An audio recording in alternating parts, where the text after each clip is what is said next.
Seja muito bem-vindo, André. Obrigado, Bruno. É sempre um prazer estar aqui com vocês. André, aí há recentemente, o prêmio de economia do Banco Central da Suécia, né, que é vendido aí como sendo o prêmio Nobel de Economia, e eu fui Uhum. descobrir isso só recentemente. É. Esse prêmio do Banco Central da Suécia foi concedido este ano ao economista neoclássico Jean Tirole, por seu trabalho de aprimoração da regulação em segmentos do mercado dominado por grandes empresas, né? Uhum. Na palestra que você fez, André, na conferência de escola austríaca deste ano, né, e que também é o tema de sua tese de doutorado e do próximo livro, aí, seu próximo livro, depois eu vou te perguntar sobre isso. Uhum. Então o tema da sua palestra foi uma crítica contundente contra a regulação promovida por leis antitruste, né? Então Uhum. eu queria começar essa entrevista falando acerca aí do trabalho do Tirole e da sua análise das leis antitruste, mas eu primeiro queria que você explicasse para os leitores que não estão familiarizados com o tema o que é uma lei antitruste e por que esse tipo de lei foi criada. A lei antitruste é uma lei que fornece ao Estado alguns mecanismos para intervenção na economia, né? Basicamente, no mundo todo, as leis antitruste seguem o modelo daquela que é considerada a primeira lei antitruste, que é a lei antitruste americana, o Sherman Act, do final dos anos 1800. E essas leis, geralmente, elas fornecem a um órgão, né, a autoridade antitruste, como é chamada. No caso dos Estados Unidos é a Federal Trade Commission, aqui no Brasil é o CAD, Conselho Administrativo de Defesa Econômica. Essas leis conferem a esses órgãos basicamente dois mecanismos para intervenção na economia. Um, que é o que eles chamam de controle preventivo, né? As grandes empresas, e aí existem critérios para definir isso. No caso do Brasil, usa-se um critério de faturamento. Empresas que têm um faturamento muito alto, elas, quando fazem alguma operação societária, uma empresa comprou a outra, uma empresa se fundiu a outra, qualquer tipo de ato de concentração empresarial tem que ser submetido a essa autoridade antitruste para que ela analise e diga se pode ou não. Se ela identificar segundo critérios que eles usam, lá eles têm até um guia para analisar isso, se eles identificarem que há algum potencial lesivo à ordem econômica, ao ambiente concorrencial, eles podem impor restrições a esse ato de concentração empresarial, ou pode até mesmo rejeitar a operação, né? No caso, a gente tem exemplos conhecidos recentemente, a fusão Sadia-Perdigão, que foi aprovada, mas com fortes restrições. A gente teve já há mais tempo, a gente teve o caso da Nestlé Garoto, que o CAD rejeitou, embora a Nestlé Garoto tenha conseguido reverter, pelo menos até hoje, na justiça. Você tem alguns casos em que o CAD aprova com restrições, outros que ele reprova. A maioria dos casos é aprovada, né? Acho que pelos números recentes aí, acho que mais de 90% dos atos de concentração submetidos ao CAD são aprovados. E o segundo mecanismo que as leis antitruste conferem ao Estado para intervir na economia é o controle repressivo, né? Que aí não são operações que empresas fazem e elas submetem ao CAD. O CAD ele tem uma área responsável por investigar condutas que são praticadas no mercado que, de acordo com a lei, podem ser consideradas infrações contra a ordem econômica. A mais conhecida é o cartel, por exemplo. Empresas que se unem para combinar preços ou dividir áreas de atuação, né? Então, é basicamente isso. Uma lei antitruste confere esses dois mecanismos, basicamente, para que o Estado intervenha na economia. Então, funciona como se fosse um tribunal e eles analisam preventivamente esses atos de concentração e podem também investigar certas e grandes empresas que estão praticando determinados atos que, se eles considerarem, de acordo com a lei, infrações contra a ordem econômica, eles podem abrir processos contra essa empresa e aplicar multas, né? Existem casos de multas bilionárias que o CAD, por exemplo, já aplicou, como ele aplicou no caso do cartel dos gases, os gases medicinais, lá White Martins e outras empresas foram condenadas a uma multa que, acho que somando tudo, chegou a uns 2 bilhões.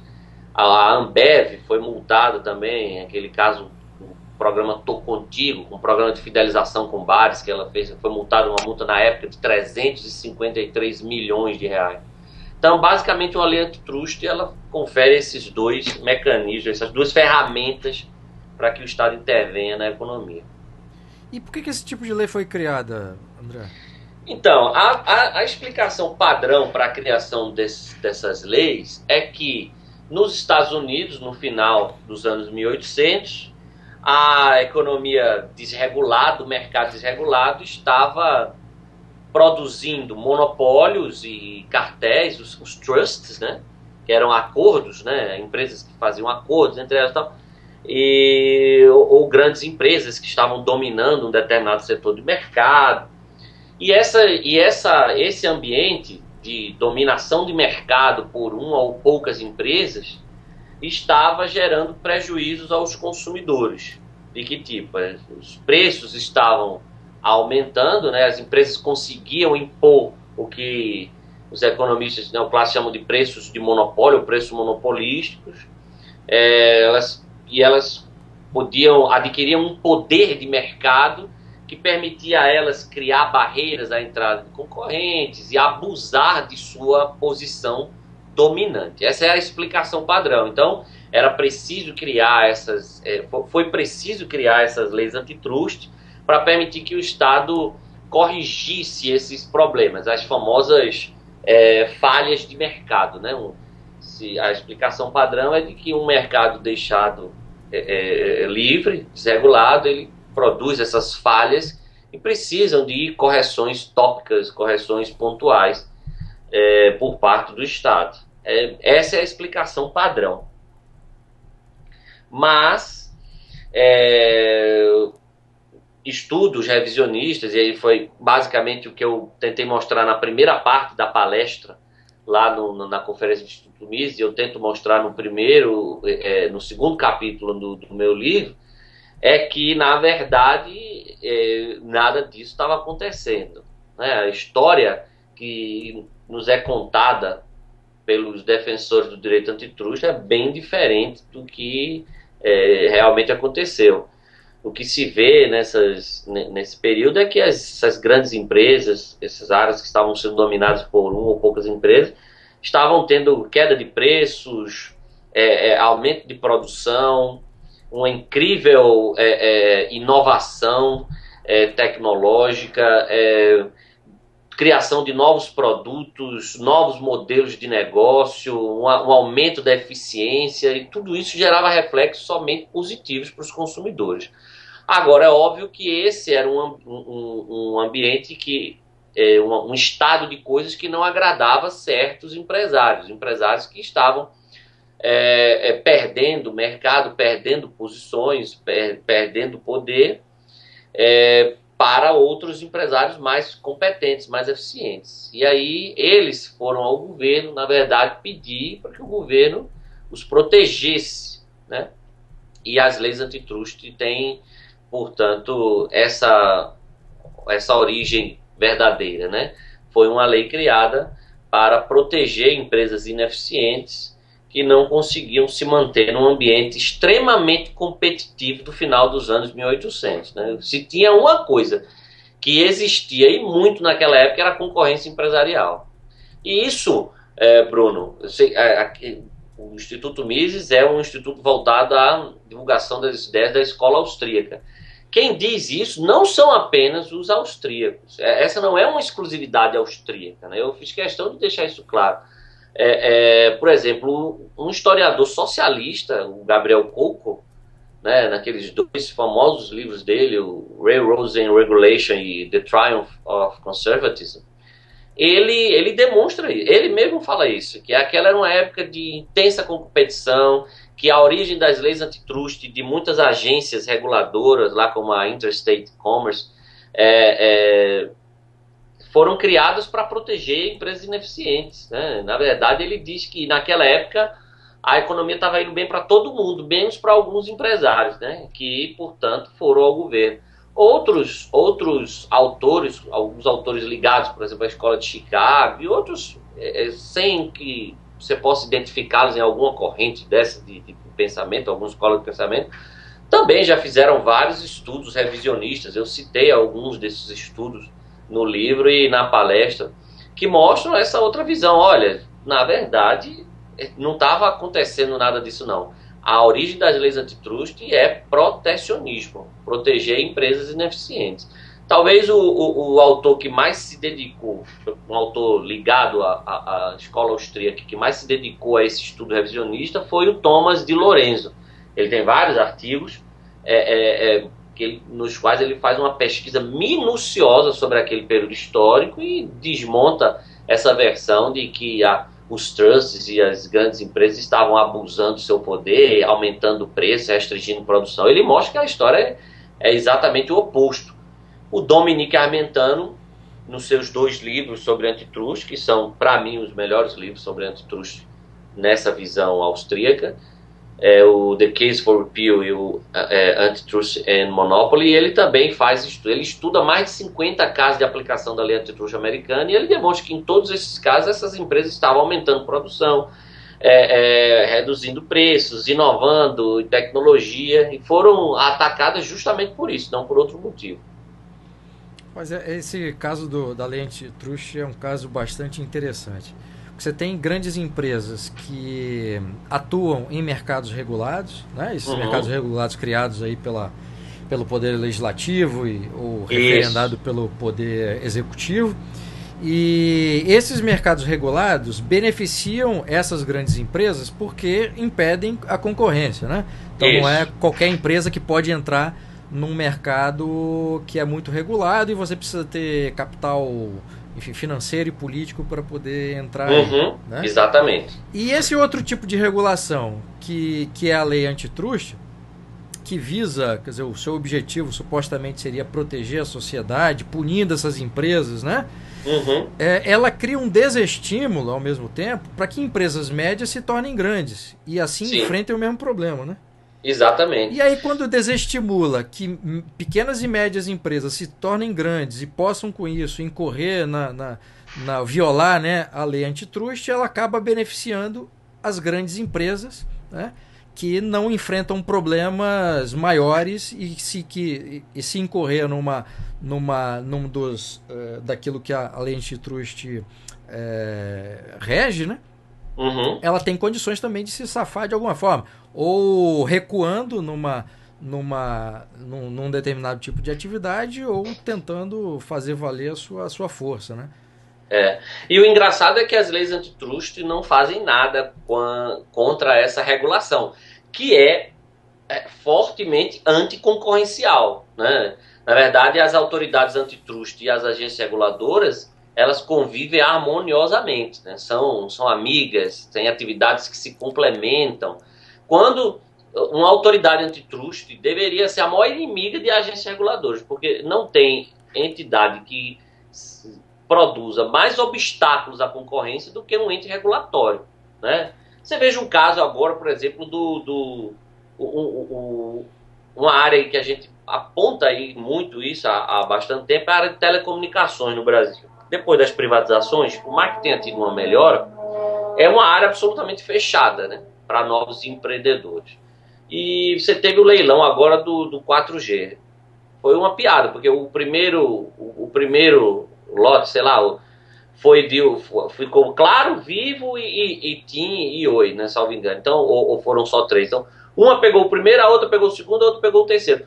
Os editais, toda a regulação que foi criada tornou praticamente impossível que uma empresa estrangeira, sei lá, uma AT&T da vida ou qualquer outra empresa que você possa imaginar no mundo todo na área de telecomunicações entrasse aqui. O mercado é totalmente fechado. E uma autoridade antitrust, se realmente tivesse o objetivo de defender a concorrência, ela não podia fechar os olhos a isso, né? Esse é um dos pontos que eu aponto também no meu estudo, né? As verdadeiras agressões à livre concorrência que são praticadas pelo Estado e aí eu cito algumas, por exemplo, regulação, protecionismo, né, regulamentação de profissões, concessão de patentes, tudo isso são agressões à livre concorrência praticadas pelo Estado e que geralmente a autoridade antitruste não faz nada, né? Ou quando faz são medidas muito insignificantes. Agora, ficar combatendo a empresa que quer se fundir para melhorar sua capacidade gerencial, sua estrutura de logística e atender melhor o consumidor, aí realmente eles se preocupam, né? Ou ficar se preocupando com uma empresa, grande empresa que traz uma nova estratégia de mercado, por exemplo, como a Ambev, quando fez o seu programa Tô Contigo, aí eles se preocupam muito. Agora, as verdadeiras agressões à livre concorrência que são praticadas pelo Estado, geralmente a autoridade antitruste não faz nada. André, nesse estudo que você fez para a tese de doutorado, algum dos autores que você pesquisou mostrou por que as empresas elas decidem fazer esses grandes negócios como fusão ou aquisição para se tornarem maiores? No fundo, eu queria saber se a origem dessa intenção dessas empresas ficarem muito grandes é apenas uma decisão de mercado ou isso é uma decisão tomada para enfrentar esses obstáculos de mercado que existem em termos de regulação, etc., e assim corrigir problemas que não serão corrigidos se a empresa se mantiver com seu tamanho atual. Então, tem um estudo do Peter Klein, que é do Instituto Mises, já esteve inclusive no Brasil uma vez numa das conferências do Instituto Mises, sobre fusões, né, pela visão da escola austríaca. Eu não sou economista, Bruno, então... mas no meu estudo, o melhor autor que eu encontrei para abordar esse tema foi o Peter Klein nesse artigo. É um pequeno artigo, é um paper pequeno, e que, na verdade, o que é que acontece? Quando empresas se fundem ou decidem adquirir uma outra, isso é apenas um reflexo do sistema de preços e dos mecanismos de lucros e prejuízos, indicando para os empreendedores a melhor forma de alocar seus recursos, né? E esse é um caminho natural. Certos mercados eles passam por surtos de concentração empresarial porque os empresários estão sempre buscando a melhor alocação dos recursos. E para que isso aconteça, você precisa ter um sistema de preços funcionando e um mecanismo de lucros e prejuízos também sem interferência estatal, como o Mises e Hayek já demonstraram há muito tempo. Então, é óbvio que empresas, ao tomar essas decisões, elas não sabem se aquilo vai dar certo, se aquilo vai dar errado, se aquilo vai trazer realmente melhoras ou se não vai trazer melhoras. Por quê? Porque a concorrência, o mercado é um processo. E é um processo de tentativa e erro, em que os empreendedores tentam sempre se antecipar aos seus concorrentes para descobrir o que é que o consumidor está demandando e como ele está demandando. Então, os movimentos tentando simplificar, os movimentos de fusões, de incorporações, são nada mais, nada menos do que isso. Os recursos estão sendo deslocados para melhores usos, para uma melhor alocação, na visão dos empreendedores. É possível que eles tenham cometido um erro? Sim. É possível que uma fusão, no final das contas, se demonstre não vantajosa? É possível. Mas por que é que o Peter Klein, nesse artigo, ele diz que a gente deve preferir essa possibilidade de erro dos empreendedores à possibilidade de erro dos burocratas? Porque também, se você entregar isso nas mãos dos burocratas, que é o que, na verdade, o antitruste faz, ele permite que um punhado de pessoas, né, que tem lá o notório saber jurídico e econômico, segundo a nossa lei exige, decidam se uma fusão vai ser boa ou não, e, portanto, eles decidam se aquela fusão deve ocorrer ou não. Por que é que o Peter Klein diz que a gente tem que acreditar mais nas decisões empresariais do que nas decisões políticas? Primeiro, porque essas pessoas conhecem muito mais o mercado em que elas atuam do que os burocratas. Segundo, Os erros dessas pessoas estão sujeitos a penalizações, e penalizações rápidas do mercado. Se aquela fusão der errado, a empresa vai ter prejuízo. As pessoas que decidiram aquilo provavelmente vão perder seus empregos ou seus cargos. Né? Aquela empresa, se insistir no erro, ela vai ter prejuízos constantes, vai falir. Já uma decisão errada de políticos ou burocratas, ela não é punida. Né? Aqueles burocratas não vão perder o emprego porque impediram uma fusão que possivelmente seria vantajosa. E segundo que, além disso, é o velho problema do cálculo econômico. Você só tem como descobrir o melhor uso dos recursos, a melhor alocação dos recursos, se você permitir que o mercado funcione livremente, para que o sistema de preços atue e que para os mecanismos de lucros e prejuízos atuem. O Sanford Queda, ele tem um artigo que eu acho muito bacana, que ele diz que os mercados eles não devem ser admirados pelas suas eficiências, pelos problemas que eles resolvem. Eles devem ser admirados pelas suas ineficiências e pelos problemas que eles criam. Os mercados precisam disso.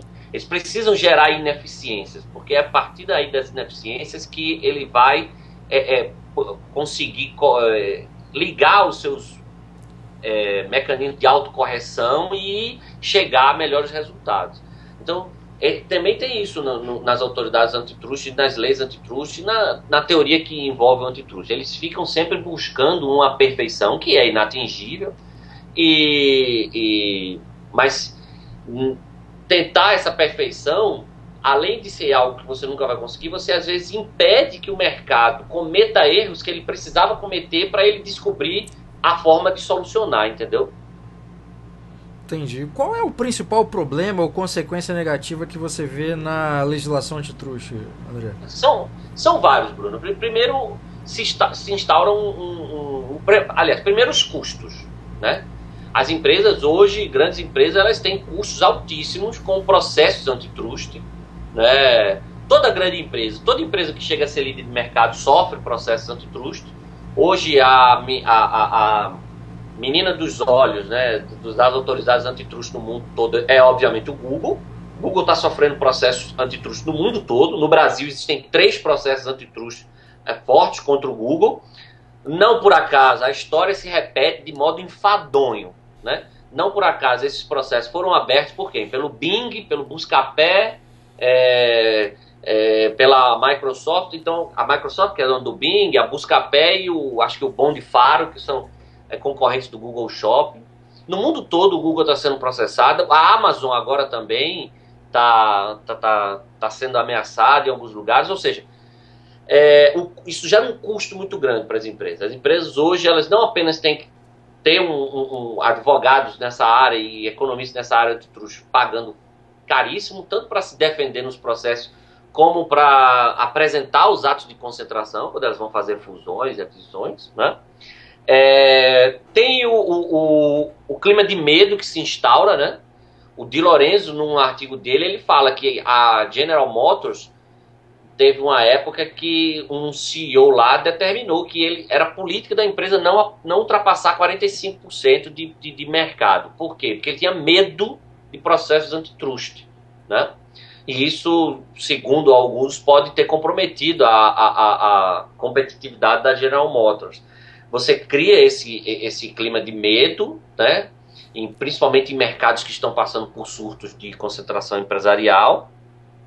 Você, como eu disse, impede muitais vezes operações que eram fruto do desenvolvimento normal do mercado, tentando mostrar aos empreendedores quais as melhores formas de eles alocarem os seus recursos, né? Ou seja, você impede o funcionamento normal do processo concorrencial, um processo dinâmico, incerto, de tentativa e erro, de validade e descoberta, né, como os austríacos explicam há tanto tempo.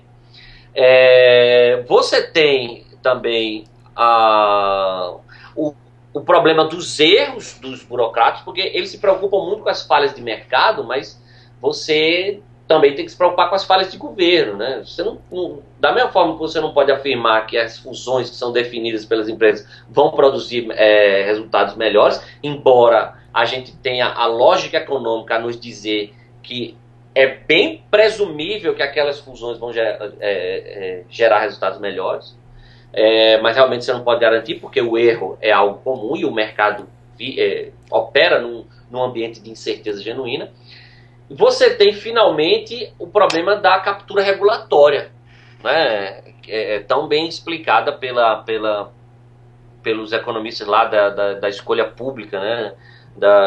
Então, o regulador ele tende a ser capturado e empresas que estão já estabelecidas tendem a usar a regulação como forma de impedir a entrada de novos concorrentes. Então, por todos os aspectos, por todos os lados, as leis antitrust e as autoridades antitrust, as agências reguladoras, elas causam um dano muito grande ao processo concorrencial. André, existe algum tipo, mínimo que seja, de benefício para nós, réis mortais consumidores, nessa lei antitrust? Existe alguma coisa que você conseguiu no seu estudo identificar algum aspecto positivo dessa legislação? Então, esse é o último capítulo da minha tese. Eu escrevi e reescrevi esse capítulo várias vezes, porque quando eu terminei a tese, eu ficava com medo, assim, não, mas André, você está sendo muito radical, não é possível, isso tem que ter alguma função, não é possível.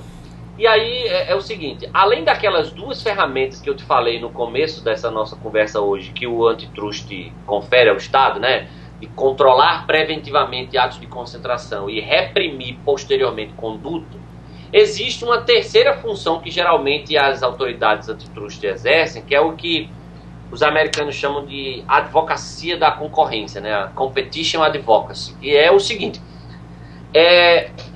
a autoridade antitrust ela teria a missão de divulgar, de difundir a cultura da concorrência no país. Explicar às pessoas por que a concorrência é boa e por que os mercados devem operar em ambiente concorrencial, tal, porque quais são os benefícios que a concorrência traz, redução de preços, inovação e tal. Como é que uma autoridade antitrust exerce essa função? De várias formas. Realizando seminários, por exemplo, eventos. Então, você vê, às vezes, o CAD e o Sistema Brasileiro de Defesa da Concorrência organiza eventos para divulgar a importância da concorrência, realiza prêmios, concurso de monografia e tal, publicam cartilhas para explicar aos leigos por que é importante combater certas condutas anticoncorrenciais e tal. E essa advocacia da concorrência também é exercida de que forma? Opinando em projetos de lei no Congresso. Então, muitas vezes, os projetos de lei são encaminhados lá, ou então o CAD procura se informar e vai lá e faz recomendações. Olha, não aprova esse projeto, porque esse projeto é anticoncorrencial. Não é para fazer isso aqui prejudica a concorrência.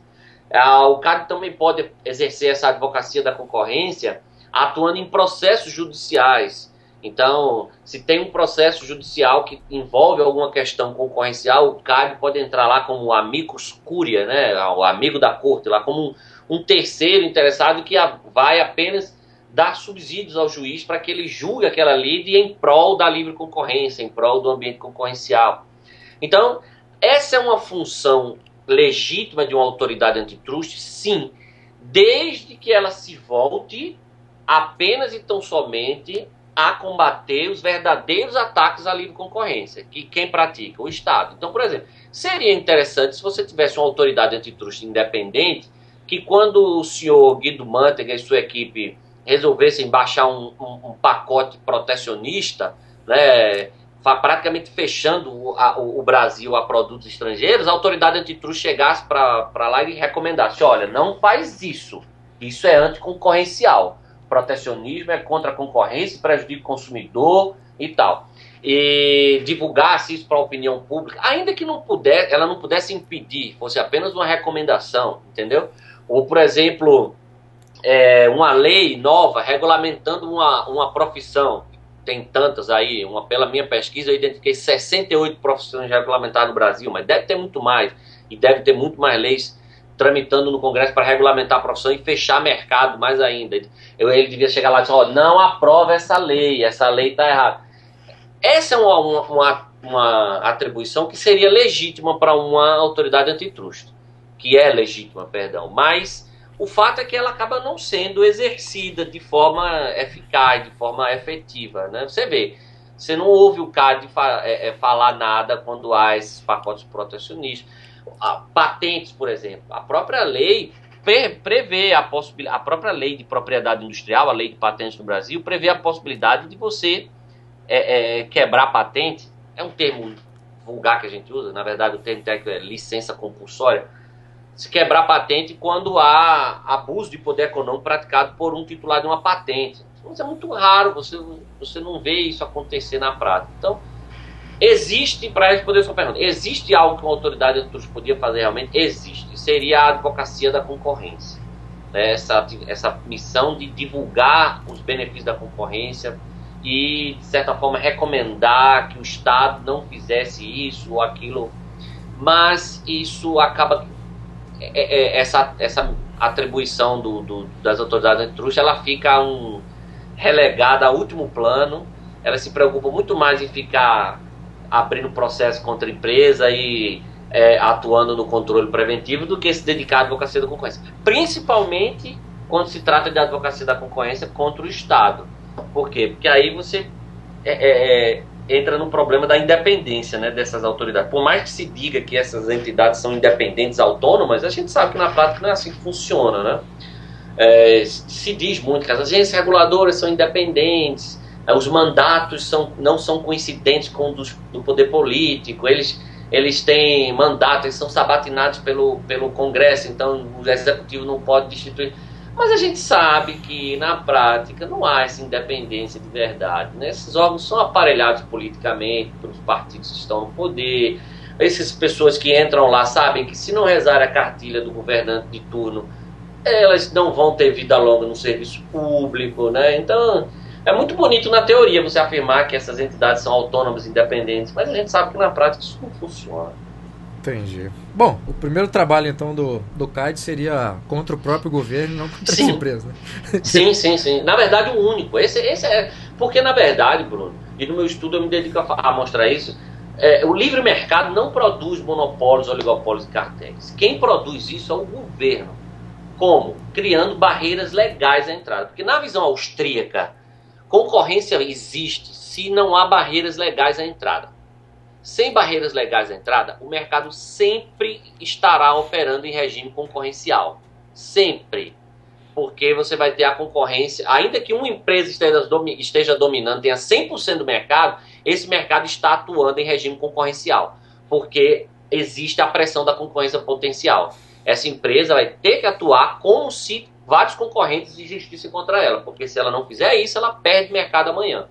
Então, os austríacos dizem isso há muito tempo. Para que exista concorrência, basta que exista liberdade de entrada. E só quem pode obstruir a liberdade de entrada é o Estado, criando barreiras legais. Então, só o Estado é que cria monopólios, oligopólios, duopólios e cartéis nocivos ao consumidor. O livre mercado não produz essas falhas, essas anomalias que tanto se diz, né?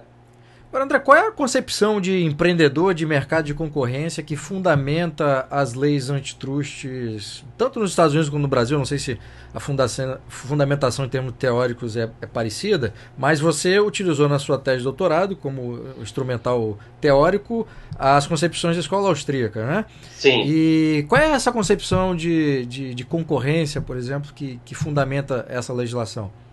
Basicamente é o modelo de concorrência perfeita, né? O modelo de concorrência perfeita é usado como um guia para identificar falhas de mercado e tentar guiar o mercado para um funcionamento ideal.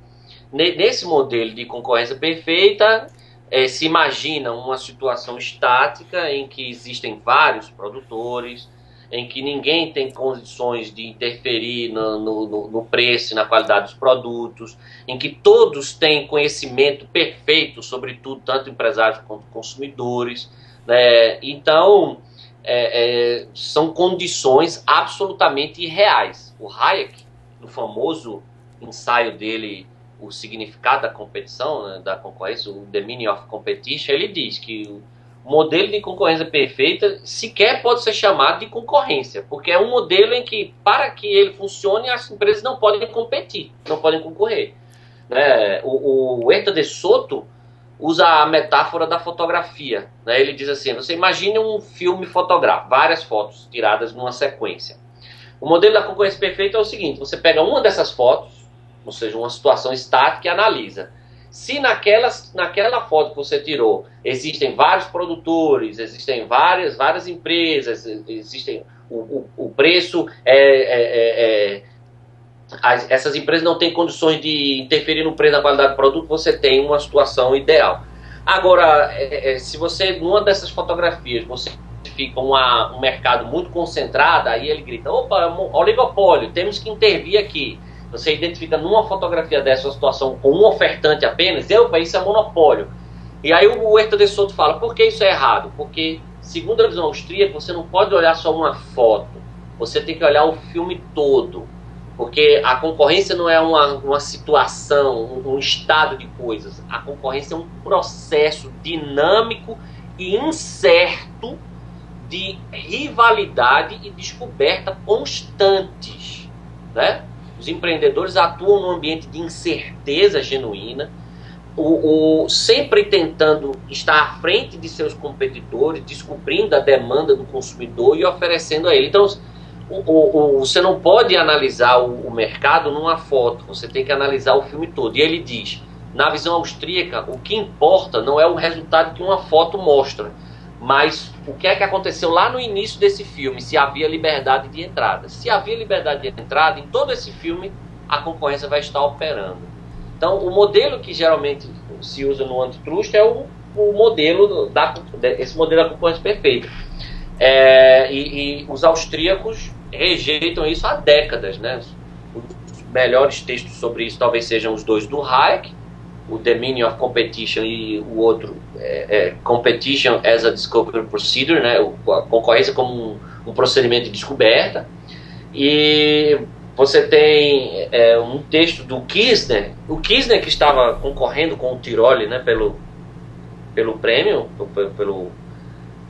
Nobel, que é a irresistível força da concorrência de mercado, que ele faz uma análise das leis antitrust com um referencial austríaco e mostra por que ele considera que essas leis não entendem o que é realmente a concorrência e porque quando elas atuam, elas na verdade, em vez de defender a concorrência, elas estão obstruindo o verdadeiro processo concorrencial.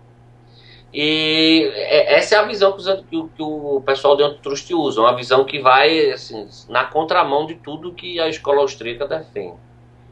E é curioso que essa perspectiva ela é sempre benéfica ao governo e para quem está no governo e não para empreendedores e sociedade, né? É verdade. Você vê, na página do Nobel, do Prêmio Nobel, na página aqui que tem quando eles concederam ao Tiroli, eu estou com a página aberta aqui, eles dizem aqui, ó, quando eles vão falar do Tiroli, ele diz: muitas indústrias são dominadas por um pequeno número de grandes firmas ou por um único monopólio. Deixados sem regulação, esses mercados geralmente produzem resultados socialmente indesejáveis. Por exemplo, aí ele dá os exemplos aqui, preços altos, né, se comparados com aqueles preços motivados por custos e tal, ou firmas improdutivas que sobrevivem bloqueando a entrada para novos competidores mais produtivos que elas. Veja que coisa mais irreal, né? Ou seja, é a mesma justificativa padrão há mais de 100 anos para essa regulação. A grande sacada do Tiroli é que ele é um pouco diferente do geral, porque ele entende que, em vez de você usar um modelo para todos os mercados, você tem que analisar cada mercado separadamente. Cada mercado tem características próprias e você não pode usar um modelo genérico que se aplica a todos eles, e sim usar modelos específicos para mercados específicos, né? Mas, no fundo, o erro é o mesmo, é essa ideia de que mercados concentrados são mercados sem concorrência, digamos assim, ou mercados com menos concorrência do que mercados mais pulverizados, como se concorrência fosse uma questão de quantidade, né, de players, Não, concorrência é uma questão tão somente de liberdade de entrada. Havendo liberdade de entrada, aquele mercado vai operar concorrencialmente. Esse é o problema. Então, é difícil. O prêmio dado ao Tiroli, Bruno, só mostra como realmente a situação é difícil de mudar, né? É muito difícil de mudar. Outro problema também, isso apontado muito pelo Huerta de Soto, pelo Jesus Huerta de Soto, é que esse modelo de concorrência perfeita, ele matematiza a concorrência, né? E nesse ponto ele fala, eles não entendem a grande contribuição que Mises deu às ciências sociais, ciências humanas sociais, que é de quê? Do dualismo metodológico. Você não pode aplicar os mesmos métodos das ciências naturais para a economia, porque ela opera com a ação humana. A ação humana é imprevisível, é incontrolável, não é matematizável, ela não pode ser aprendida em testes laboratoriais e você fazer... O que é que acontece? Ao matematizar o processo concorrencial e colocar aqueles modelos econométricos, aqueles modelos matemáticos para analisar firmas e dizer tal, você transforma os economistas e os burocratas que atuam nessas áreas em verdadeiros engenheiros sociais, né? E é isso que a gente vê. Isso é um problema sério também do antitruste e de toda a regulação do mercado. O mais curioso é que o cenário que se imagina e que se tenta proteger a sociedade dele é o cenário que já acontece com as leis que existem. Né? Exatamente. Eu lamento muito que o Tiroli tem um trabalho muito interessante em termos de forma que os incentivos motivam a ação humana, misturando aí psicologia com economia, e ele tenha sido premiado apenas por esse trabalho de regulação, né? Essa parte, na nossa visão, na visão austríaca, uma parte equivocada, né? Segundo a visão austríaca, bem equivocada. E a respeito da metáfora da fotografia que o Huerta de Soto deu, eu queria só recomendar para os ouvintes, se quiserem ler a respeito, tem um artigo do Jesus Huerta de Soto, publicado no Instituto Mises Brasil, chama-se As Definições Corretas de Monopólio e Concorrência e por que a concorrência perfeita é ilógica. Exatamente. Só complementando aquilo que você disse aí. Salvo engano, isso é até uma aula dele, que eu acho que o Leandro pegou a aula e escreveu exatamente o que ele fala na aula. Isso é uma aula do Huerta de Soto, está disponível também no YouTube, salvo engano, que é excelente, né? As aulas dele também são muito boas. Aqui no site não está em informação, mas pode ser que seja. Eu acho que um dia eu conversando com o Leandro, ele me falou isso, eu não tenho certeza. E tem esses outros textos que eu mencionei para os nossos ouvintes aí, quem quiser se aprofundar, esse A Irresistível Força da Concorrência de Mercado, do Kirchner, também foi traduzido pelo Leandro, tá também no site. Tem um do Hans Senros, que é muito bom também sobre isso, que se chama Monopólio Bom e Monopólio Ruim, como são gerados e como são mantidos, que é o texto que ele mostra por que é o Estado quem cria monopólios e não o livre mercado. Né? Então, e tem esse também que eu mencionei do Ikeda, também está no site do Instituto Mises, que se chama A Virtude das Ineficiências de Mercado, que ele mostra que o mercado ele é importante não pelos problemas que ele soluciona, mas pelos problemas que ele cria.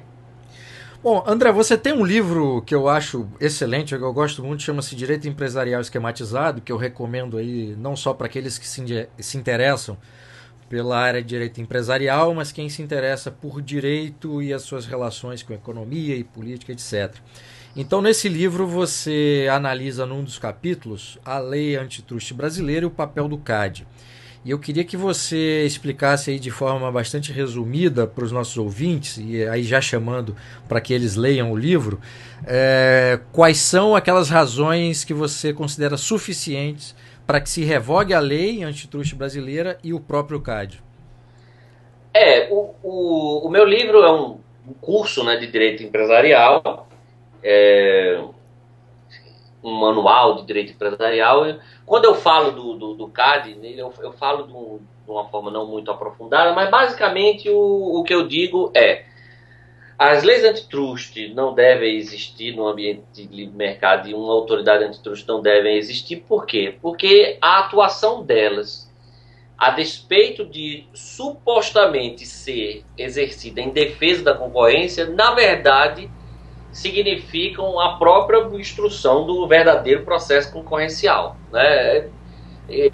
Leis antitrust, elas não fazem o que elas dizem que fazem, que é defender, promover a concorrência e defender o consumidor. Leis antitrust, na verdade, elas impedem o verdadeiro processo concorrencial, porque se você impedir uma fusão ou restringir uma fusão, é, na verdade, impedir a concorrência, porque concorrência é cooperação também, Bruno. Né? Até um cartel é resultado do processo concorrencial.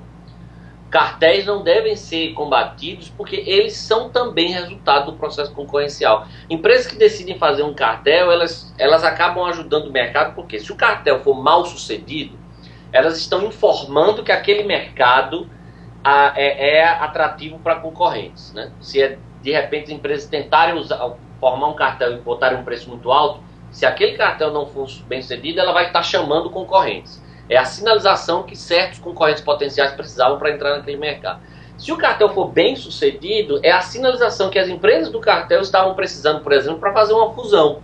Às vezes o cartel é um teste prévio de uma fusão. Então, as leis antitrust, elas impedem, na verdade, a concorrência, em vez de atuar em prol da concorrência. Instrumentos antitrust, mecanismos antitrust, de controle de fusões, combate a cartéis, preço predatório é outra coisa também, que uma coisa que as leis antitrust combatem, que é uma coisa absurda. É a coisa mais concorrencial que existe, é a prática de preço predatório. Elas, na verdade, em vez de promover a concorrência, elas estão obstruindo o verdadeiro processo concorrencial. Isso, para mim, é motivo suficiente para que leis antitrust não existam. Na sua palestra você deu exemplo até da Gol, né, que entrou no mercado de aviação no Brasil para oferecer passagens muito baratas e foi impedido pela própria agência de aviação. Sim, porque geralmente a predação, né, a precificação predatória, ela é uma estratégia de mercado, geralmente para isso, para empresas recentes, empresas entrantes que precisam conquistar um capital reputacional ou precisam conquistar clientela. Então, se eu estou entrando no mercado, por exemplo, a Drogaria São Paulo, quando resolveu entrar no mercado nordestino, ela entrou com uma política de preços muito agressiva, descontos agressivos. O que aconteceu com ela?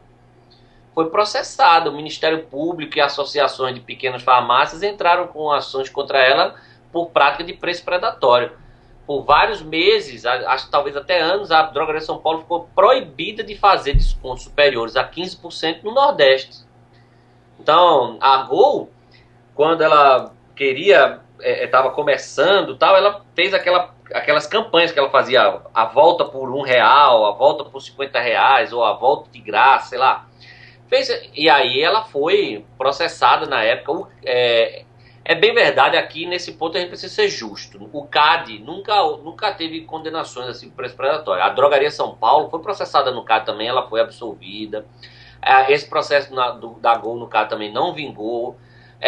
Geralmente as autoridades antitrust, elas têm realmente um pé atrás com precificação predatória. É algo que existe muito mais na teoria, nos manuais, do que na prática. Não se tem notícia de condenações assim relevantes em preço predatório. Mas, embora no final das contas elas não tenham sido condenadas, nesses dois casos que eu mencionei, a Drogaria São Paulo ficou um tempão em sendo impedida de fazer desconto. Por mais que o CAD tenha absolvido ela, vários juízes deram liminares contra ela, com base na lei antitrust, e a Gol ficou proibida há um tempo de fazer essa campanha por uma ordem do antigo Departamento de Aviação Civil, DAC, antes da ANAC. Ou seja, com base em quê? Na lei antitrust. Então, você veja como, na verdade, a lei antitrust opera contra a concorrência e não a favor. Isso cria um desestímulo não só para aquela empresa que está sofrendo essas tentativas de desestímulo judicial, mas para aquelas que estão no mercado ou querem entrar nesse mercado, né? É verdade. É muito complicado. Bom, André, a sua tese de doutorado você vai publicá-la em livro, né? E fala um pouquinho aí como é que vai ser isso, quando será publicado para os nossos ouvintes. Sim, será publicada em breve. Já mandei para a editora. Vai ser uma parceria da editora que publica meus livros com o Instituto Mises. Qual é a sua editora, André? É o Grupo Editorial Nacional, o GEM, né? Tem dois selos jurídicos. A Método, que é por onde é publicado o meu livro Direito Empresarial Esquematizado, e a Forense, que é por onde vai ser publicado esse livro, Os Fundamentos contra o Antitruste. E deve ser publicado, eu não quero me comprometer com uma data, que a gente nunca sabe essas coisas, mas deve estar sendo publicado no início do próximo ano. Então eu devo estar até fazendo algum evento de lançamento na São Paulo, no Rio e aqui em Brasília, provavelmente em Recife também, que é a minha cidade natal, para divulgar esse livro. Vamos, tomara que ele tenha uma boa aceitação e tomara que as pessoas, pelo menos que se interessarem pelo tema, procurem se aprofundar no estudo. O livro, eu acho que ele tem uma grande qualidade, que é a pesquisa bibliográfica. Ele traz uma pesquisa bibliográfica nessa área desconhecida, né, por muitos aqui no Brasil. São muitos textos, o livro faz muitas referências a livros e textos que em matéria de antitruste não são mencionados pelos cursos e pelos manuais padrão dessa matéria. Então, se não gostarem da leitura do meu livro, pelo menos vão gostar de alguns textos ou livros que são indicados na bibliografia e que abordam o tema da mesma forma, ou pelo menos segundo os mesmos conceitos que eu abordei, né? Bom, André, muitíssimo obrigado mais uma vez pela entrevista e até a próxima aí, talvez, provavelmente, falando do seu livro novo. Muitíssimo obrigado, Bruno. Parabéns pelo excelente trabalho que você tem realizado no seu podcast e parabéns a todos que fazem o Instituto Mises por esse trabalho sensacional que tem sido feito desde 2008, divulgando as ideias da escola austríaca e as ideias da liberdade no Brasil. É sempre um prazer estar conversando com vocês. Obrigado.